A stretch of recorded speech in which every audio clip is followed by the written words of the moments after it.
Alumnos y alumnas de cuarto año C, eh, vamos a seguir viendo de a poco este tema del mundo de la programación. Si bien no vamos a trabajar con el pseudocódigo, ya lo dejaremos para el año que viene porque es muy complicado trabajarlo en esta forma, ya que es un lenguaje nuevo, es como aprender un idioma nuevo.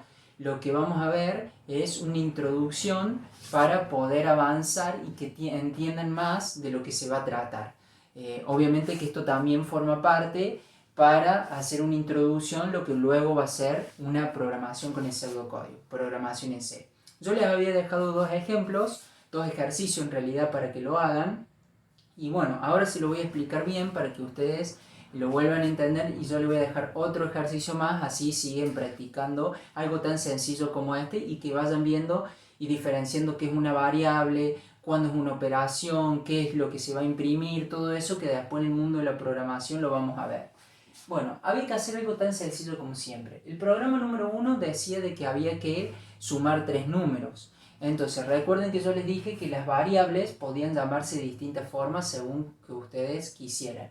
En este caso lo llamé num1, num2, num3. ¿Por qué tres variables? Porque son tres números distintos. ¿Le pongo algún valor? No, no le pongo ningún valor. Pero yo hago referencia que num1 va a tener un valor, num2 va a tener otro valor, num3. Eso lo vamos a ver más adelante.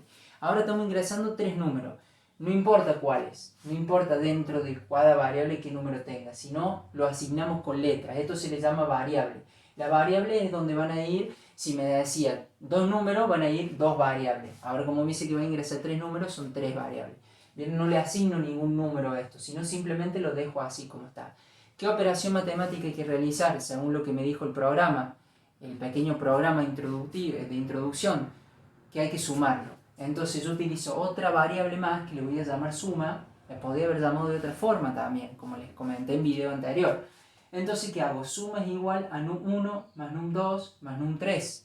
Es decir, que estoy sumando, estoy cumpliendo con lo que me pide el programa.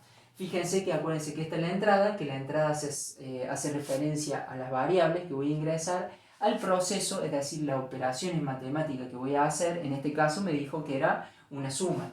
Y en la salida se imprime solamente el resultado, la variable donde se guardó el resultado. Acá se sumó y se guardó en dónde, en suma. Yo le puse número suma. Si acá le hubiera puesto S sola, que también es posible, acá es S sola. Entonces fíjense cómo algo tan sencillo se puede expresar en lo que se llamaba diagramas en bloque. El segundo programa que les dejé a modo de ejemplo era calcular la superficie de un triángulo. Que esto en programación, cuando ya hagamos el programita y el pseudocódigo, van a ver cómo se programa esto. Pero para eso debemos saber lo que vemos a continuación, el diagrama en bloque. En la entrada, ¿qué variable voy a utilizar? Me dice que voy a calcular la superficie de un triángulo donde yo sé o voy a ingresar la base y la altura. ¿Listo? Base y altura. ¿La podría haber llamado B larga y A solamente? Sí.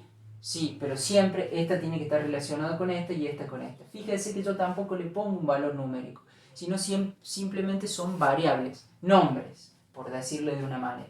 Entonces, base y altura son las dos variables que van a ir en esta entrada, en estas dos. Son esas dos variables. Utilizo dos. Bien, después acá, en el proceso es el lugar donde se hacen las operaciones. ¿Qué voy a hacer? Utilizo el paréntesis, ¿qué? ¿Para qué? Porque eso ya ahí empieza a actuar nuestra lógica de saber cómo voy a calcular mi superficie de un triángulo para obtener el resultado que espero, que en este caso obviamente es la superficie. Fíjense que es base por altura dividido 2. Acuérdense que en el mundo de la programación la suma y la resta quedan como está, pero la multiplicación es un asterisco y la división es una barra. Fíjense que yo no puse superficie, le puse sub, pero hago entender que es una superficie, sub. Sub igual, abro paréntesis, base por altura, divido 2. ¿Para qué? Para que resuelva matemáticas. Resuelva primero esto y el resultado lo divido por 2. ¿Dónde se va a guardar este resultado? Que ahora me importa saberlo, no, porque simplemente estoy empezando a programar. Yo sé que base va a tener un valor y altura va a tener un valor. Eso se va a encargar después la memoria de mi compilador, de mi programa donde los voy a realizar. Por ahora utilizo variable nombres nada más. Entonces voy a hacer base por altura, ese resultado lo voy a dividir por 2. ¿Dónde se va a guardar todo el resultado? En una variable llamada sub, que le puse yo. Podría haber puesto otro nombre, vuelvo a repetir lo mismo. Podría haber puesto superficie. Si le puse sub acá, ¿qué voy a tener a la salida? Y sub, que es la superficie, entonces estaría mostrando la superficie. Si acá yo le hubiera puesto superficie, acá también debo mostrarle superficie. Y así son los programas sencillos como les dejé. Les voy a volver a dejar otro programa para que ustedes lo hagan y se empiecen a familiarizar con todo esto.